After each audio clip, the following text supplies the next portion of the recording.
todos y a todas. eh, bienvenidos bienvenidas a esta charla.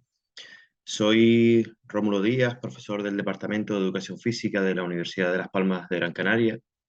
Y bueno, lo primero es agradecer la oportunidad que me da el profesor Sebastián Di Costa e Iván López para compartir este rato con todas las personas que están interesadas en temas relacionados con el fútbol en general y con la iniciación deportiva o el entrenamiento en este deporte de forma particular.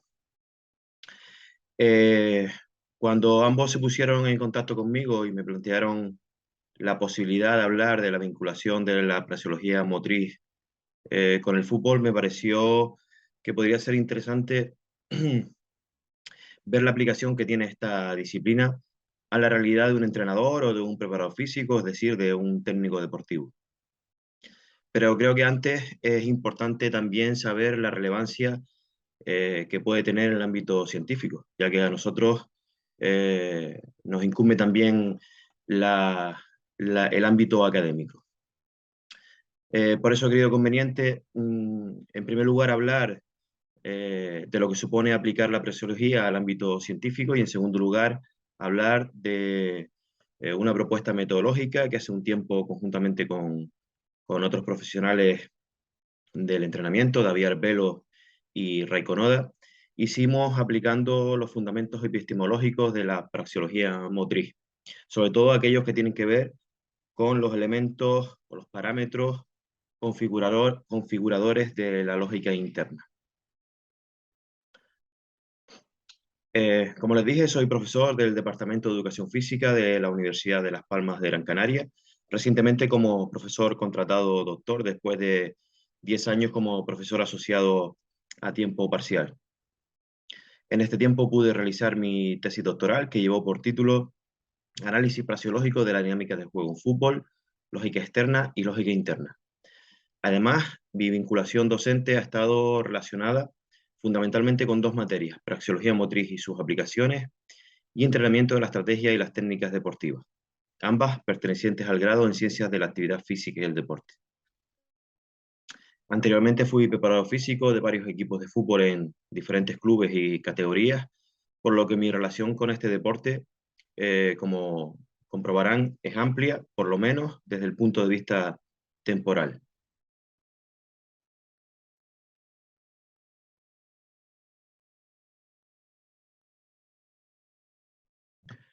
Creo que desde hace ya bastantes años se ha debatido sobre la existencia o no de una ciencia propia en el ámbito deportivo y de la actividad física en general. La imagen que tienen en la pantalla la uso para explicar la visión que nos da la praxeología, pero no descubriré el sentido que tiene esta imagen hasta el final de la presentación.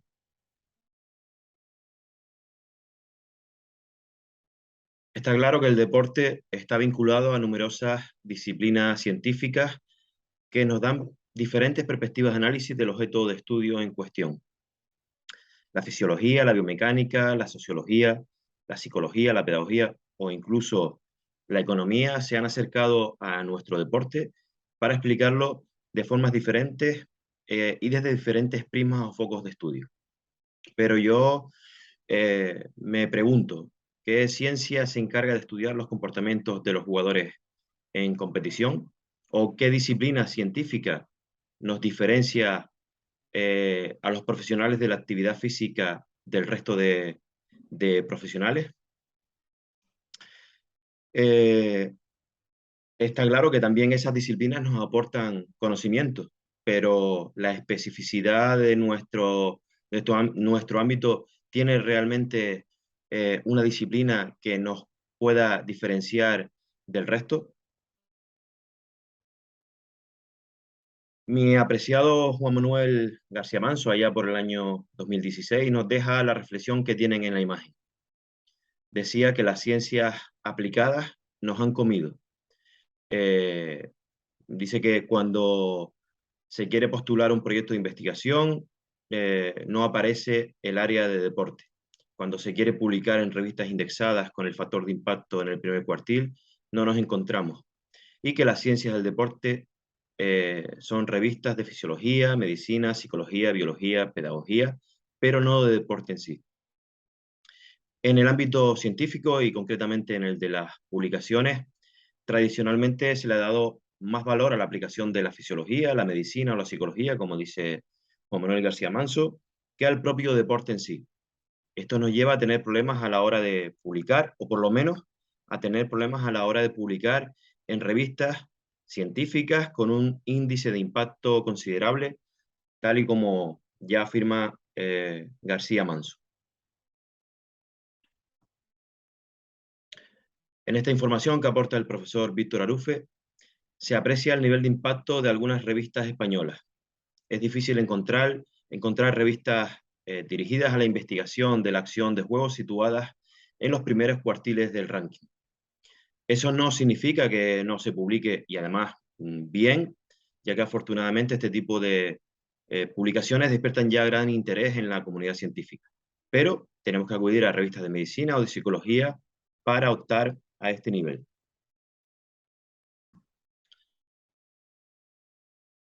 Mi presentación lleva por título Praxeología motriz, aplicaciones al entrenamiento y la iniciación deportiva. Pero lo primero que me gustaría explicar, aportar o dar por lo menos mi visión de, pero, ¿qué es la praxeología motriz? ¿Qué nos aporta esta disciplina que no nos pueda aportar otras disciplinas de estudio? Y la siguiente pregunta que me hago es, ¿realmente se usa esta disciplina en el ámbito científico o incluso qué aplicación tiene al entrenamiento deportivo o a la iniciación deportiva?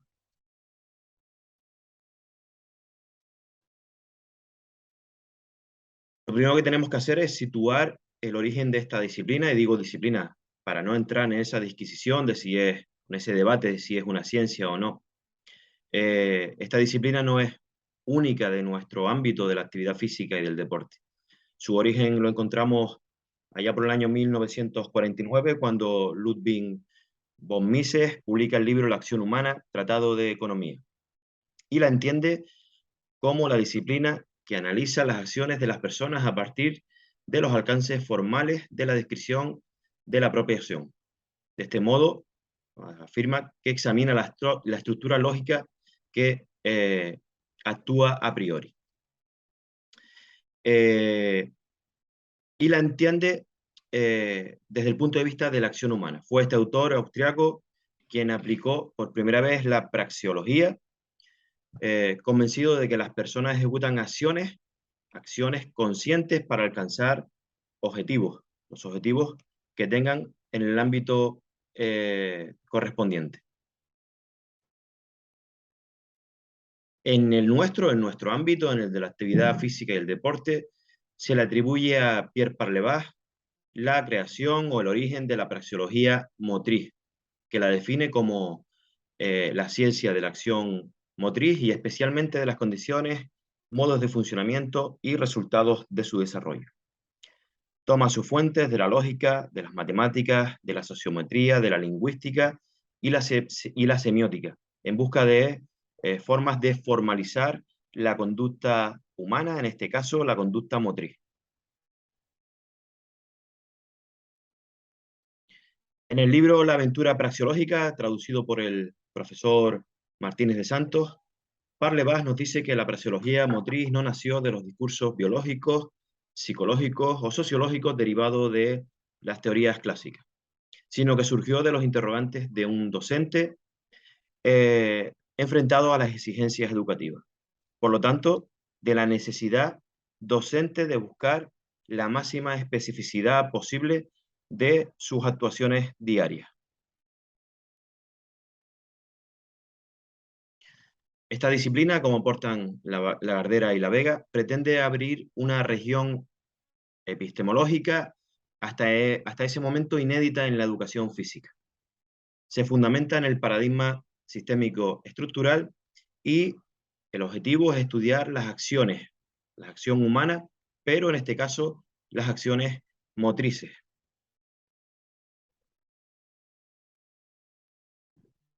Por lo tanto, a diferencia de las ciencias afines o aplicadas, como las llamaba el doctor García Manso anteriormente, La praxeología motriz nos aporta una especificidad disciplinar necesaria que nos diferencia de otros profesionales o investigadores de manera, yo creo que sustantiva, y que nos dan otro objeto de estudio. Esta especificidad disciplinar nos ofrece un objeto de estudio propio que es el de la acción motriz. Además, un vocabulario o léxico también propio y la posibilidad de aplicarlo para producir conocimiento científico. En el cuadro de Pieter Bruegel que tienen en la imagen, Juegos para niños, se observa una compleja trama que podría ser analizada socialmente, pero también con una visión específica, intentando descifrar los tipos de juegos, las agrupaciones o incluso la utilización de espacios. Algo que veremos más adelante que nos aporta la praxeología motriz. Bajo nuestro punto de vista, esta especificidad nos permite aplicar los contenidos teóricos al análisis de las tareas y de las situaciones motrices, en nuestro caso, en el juego, en el deporte del fútbol. La utilización del método científico, como veremos más adelante, permite además conocer la lógica interna del juego. Y con todo este conocimiento, podemos optar a desarrollar métodos de aprendizaje o de entrenamiento que sean significativos o por lo menos los más significativos posibles y cercanos a la realidad deportiva que nos compete. En este caso, el deporte y el juego del fútbol.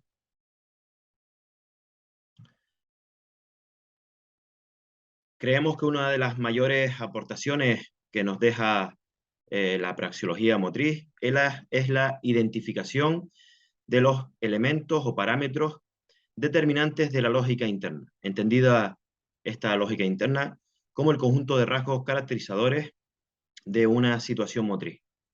A raíz de la propuesta y los postulados de Pierre Parlevas y sus universales ludomotores, Hernández Moreno y Rivas, en el año 2004, proponen las siguientes dimensiones de análisis aplicables a todos los deportes: comunicación motriz o interacción motriz entre los jugadores, sistema equilibrador que viene determinado por el conjunto de reglas o reglamento propio del deporte, la gestualidad o la técnica y los aspectos espacios temporales. La combinación de estas 5 dimensiones da lugar a la estrategia motriz y, consecuentemente, a las posibles conductas estratégicas o conductas de decisión posibles en el juego o en el deporte.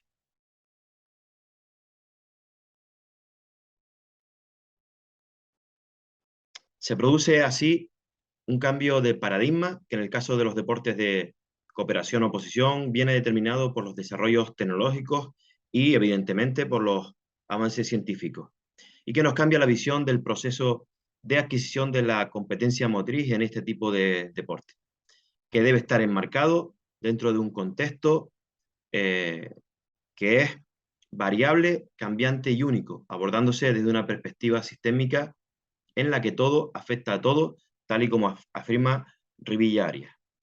Con este cambio de paradigma, este cambio de paradigma ha recibido diferentes nombres: sistémico, holístico, integral, ecológico. De diferentes formas lo podemos ver en la literatura científica y en la literatura específica sobre este ámbito.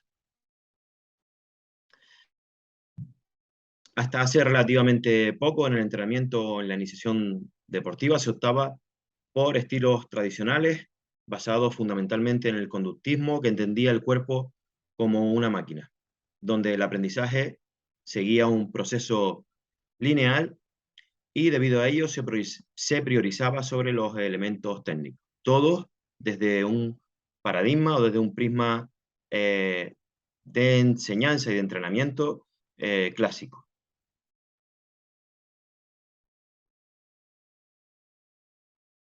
El cambio hacia el paradigma sistémico ofrece la posibilidad de tener en cuenta aspectos como las condiciones del entorno, mediante la variabilidad de las situaciones, tal y como se produce en la acción real de juego. Permite al deportista trabajar sobre la autoorganización y además los métodos utilizados suelen ser métodos mucho más motivantes, lo que provoca una mayor implicación del deportista que pasa de ser un sujeto pasivo, donde lo único que hace es reproducir modelos o dar respuestas a situaciones cerradas, a un sujeto activo de la situación motriz. Compartimos así la idea de Lorenzo Buenaventura, preparador físico de reconocido prestigio, actualmente en las filas del Manchester City y que lleva años trabajando con Guardiola, cuando dice que el fútbol, donde lo prioritario es el juego, lo importante es el jugador. Estamos convencidos que este paradigma se acerca más a las necesidades del jugador, aunque esto no significa que debamos desistir o rechazar los estilos tradicionales, que también nos pueden ser de ayuda en determinados momentos y en circunstancias específicas. Este cambio de paradigma supone el paso de plantear situaciones cerradas con soluciones que son impuestas, que limitan la libertad y la creatividad de los deportistas, porque plantean situaciones alejadas de la lógica interna del deporte. Y supone un cambio hacia plantear situaciones de carácter abierto, donde el deportista busca las soluciones más adecuadas en base a sus experiencias previas, a sus capacidades o incluso a las capacidades de las otras personas implicadas en la acción motriz. Este tipo de situaciones abiertas generan mayor libertad y mayor creatividad, estando además las situaciones más cercanas a la realidad de la lógica interna del deporte. Estos aspectos condicionantes de la especificidad tienen que ver con esas dimensiones de análisis que antes hablábamos y que atribuíamos a Hernández Moreno y Rivas, es decir, la relación que establece el jugador con el espacio, con el tiempo, con los demás jugadores, con el móvil o con las normas o reglas del deporte eh, y que además están relacionadas unas con otras. Es decir, además las relaciones que se establecen entre todos los elementos entre ellos.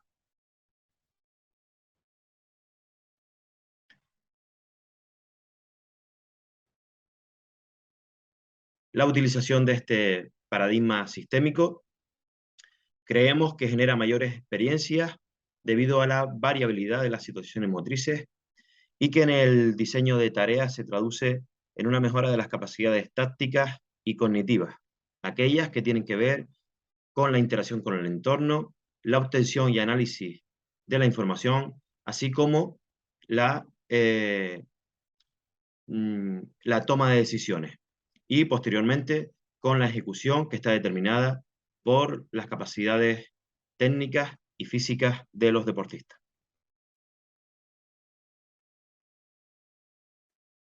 Llegados aquí, creo que es pertinente hacernos la siguiente pregunta. ¿Cómo se ha podido aplicar la praxeología motriz al ámbito científico? O, en otras palabras, ¿tiene aplicación esto de la praxeología motriz al estudio del fútbol? A continuación les voy a dar mi visión personal acerca de esta cuestión.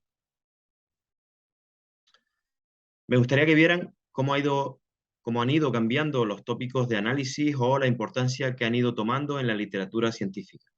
En la siguiente imagen tienen una búsqueda de la base de datos PubMed con dos criterios de búsqueda entre los años 2005 y 2014.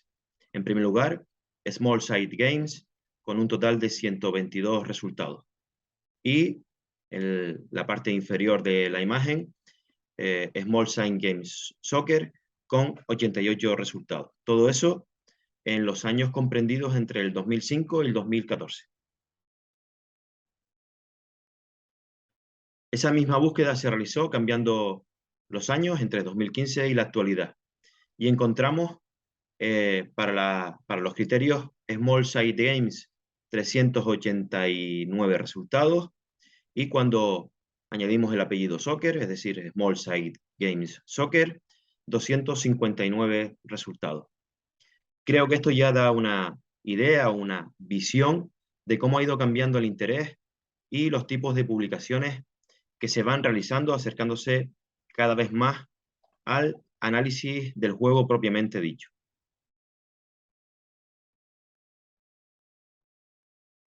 Pero realmente la praxeología motriz está enfrentada a esas ciencias afines o ciencias aplicadas, o pueden ser complementarias cuando hablamos del análisis del deporte.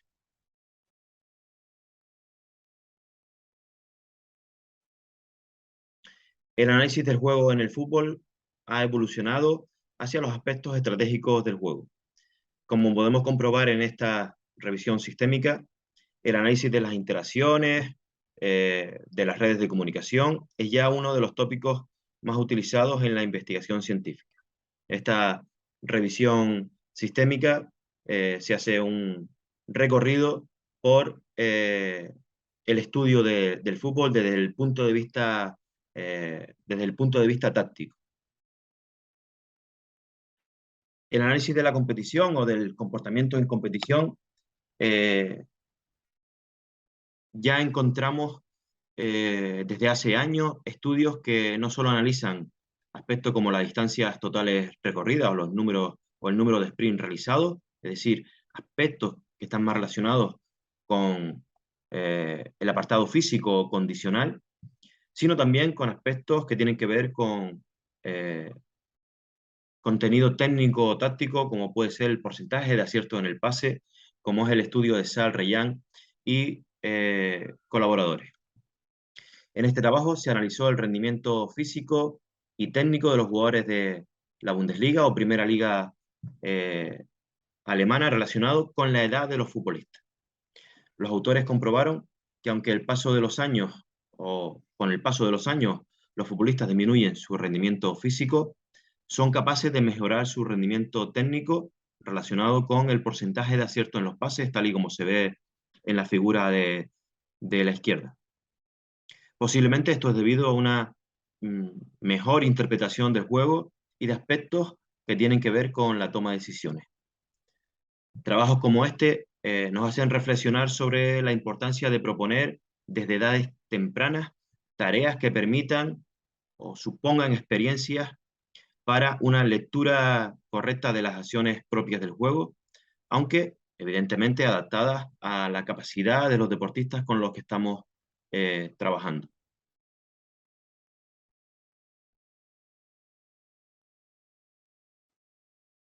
En el siguiente estudio se analizó cómo han evolucionado los tipos de esfuerzos realizados por los jugadores en competición y el perfil técnico de los jugadores en demarcaciones concretas. Así se pudo comprobar que la evolución desde el punto de vista de los esfuerzos de los jugadores está más relacionada con los esfuerzos de elevada intensidad y ya no tanto con las distancias totales recorridas, que no sufren diferencias sustanciales, tal y como se ve en la imagen de la izquierda.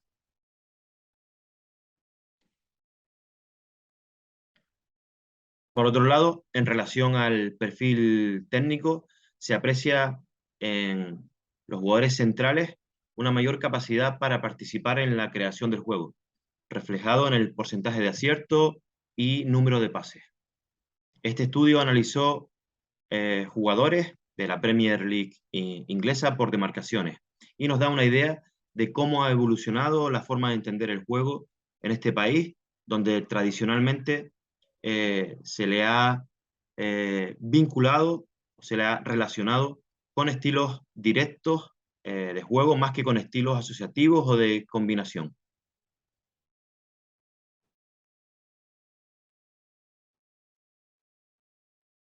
Como hemos podido comprobar anteriormente, el estudio de los Small Side Games es uno de los tópicos más utilizados en la bibliografía científica, o por lo menos eh, eh, es un tópico que actualmente se trabaja mucho. En este trabajo se analizaron situaciones de juego reducidas, 2 contra 2, 3 contra 3 y 4 contra 4, sin porterías o con porterías de tamaño reducido de 1 metro por 0,5. Los autores comprobaron que la presencia de porterías contribuye a tener una mayor concentración de lactato en los futbolistas y un mayor índice de esfuerzo percibido, es decir, una mayor RPE. Además, las situaciones de 2 contra 2 eran las de mayor carga fisiológica. Por lo tanto, entendemos que la utilización de metas o el número de participantes en la tarea son determinantes para obtener un determinado efecto fisiológico.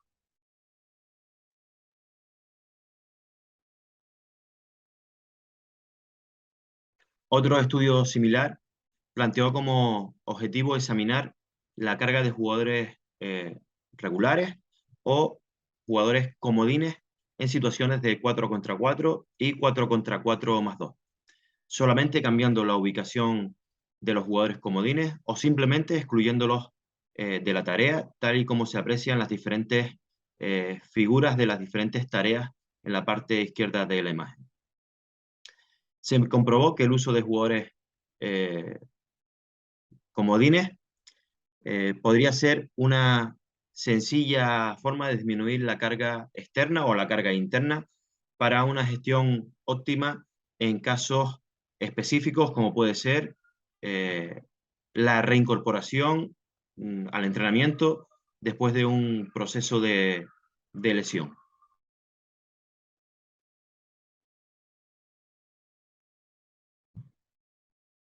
Recientemente se analizó la demanda fisiológica de futbolistas jóvenes comparando los requerimientos de la competición y las tareas en espacios reducidos o juegos reducidos.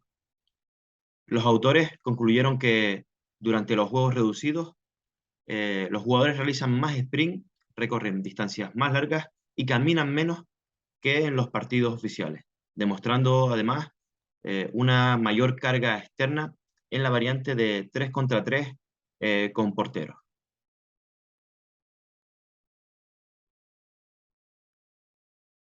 En esta revisión sistémica se presentaron, se analizaron o se cuestionó el análisis de variables tácticas en un total de 77 estudios que hablan sobre el comportamiento táctico colectivo en fútbol. Las variables que se analizaron, o que están presentes en el análisis del juego, son medidas de posición, distancias, espacios de juego y relaciones numéricas. Como vemos, nos acercamos cada vez más a analizar el comportamiento técnico, el comportamiento táctico de los jugadores en competición, utilización de espacios o incluso tipos de interacciones que se producen durante el juego. Además, se observó una mayor regularidad en los movimientos colectivos del equipo como efecto de la mejora de la experiencia táctica, fundamentalmente después de un programa de entrenamiento. Y además se observó que eran los jugadores de menor experiencia o los más jóvenes los que obtenían mayor dispersión en los datos. Además, estos estudios nos informan sobre la regularidad de los comportamientos tácticos en función de la posición o de la demarcación que ocupan los jugadores, siendo los jugadores defensores los que obtienen una mayor sincronización en comparación con los delanteros que exhibían movimientos que son más impredecibles.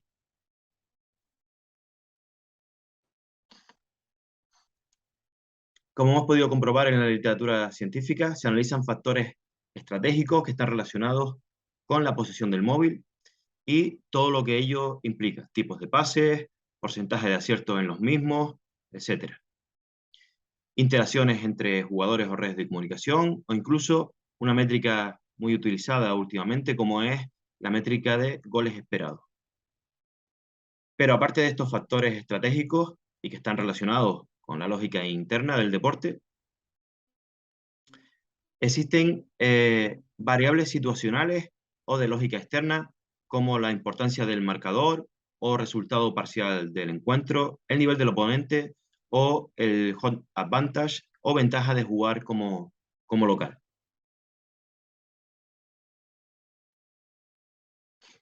Hemos realizado otra búsqueda relacionada con el tópico Home Advantage en PubMed y hemos comprobado que entre el año 2015 y el 2022 se habían publicado 29 trabajos de esta temática, de los cuales 11 corresponden a trabajos publicados únicamente en el último año y medio aproximadamente, entre el año 2021 y lo que llevamos del 2022.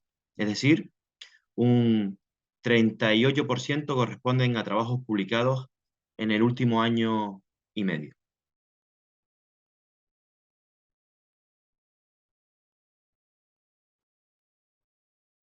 Especial relevancia ha tomado el análisis de las competiciones con la ausencia de público provocada por la pandemia que hemos vivido desde marzo del 2020. En la reanudación de las competiciones apareció una nueva línea de investigación que buscaba comparar los efectos de la ausencia de público en la ventaja de jugar como local eh, o como visitante. En este trabajo que tenemos en la pantalla, se analizaron las principales ligas europeas y se comprobó que los puntos obtenidos por los equipos que actuaban como local o los goles que marcaban mmm, sufrían una disminución, aumentando además en ambos casos, en ambos registros, en, ambos, en ambas variables, tanto puntos como goles, las de los equipos que actuaban como visitantes. Desde el punto de vista disciplinario, también interesó cómo podría eh, verse afectada o afectar la ausencia de público en las decisiones tomadas por los árbitros y se comprobó un aumento del número de faltas señaladas a los equipos que actuaban como locales, que en este caso incluso superaba a las de los equipos visitantes.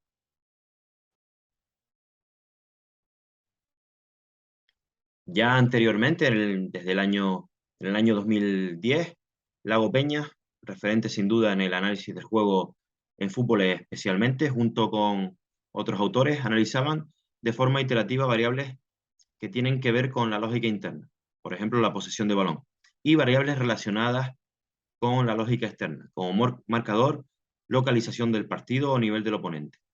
Y nos hacen reflexionar sobre la complejidad de los aspectos que influyen en el rendimiento en este deporte, donde el comportamiento entendemos que no es lineal y un cambio en una variable de lógica externa, como puede ser el marcador, influye o puede influir no solo en el porcentaje de posesión del balón, sino también en la zona en la que los equipos tienen esa posesión.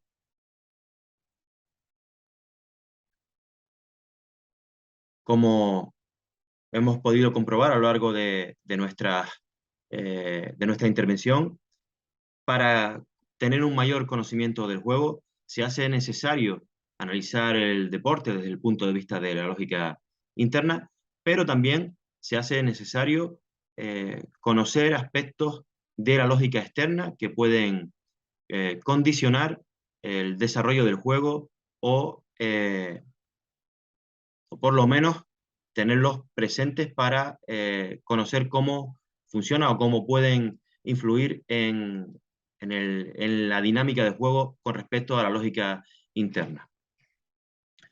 Todo este conocimiento nos permite trabajar en contextos lo más específico posible, con lo que ello implica a nivel de aportar experiencias significativas a los futbolistas.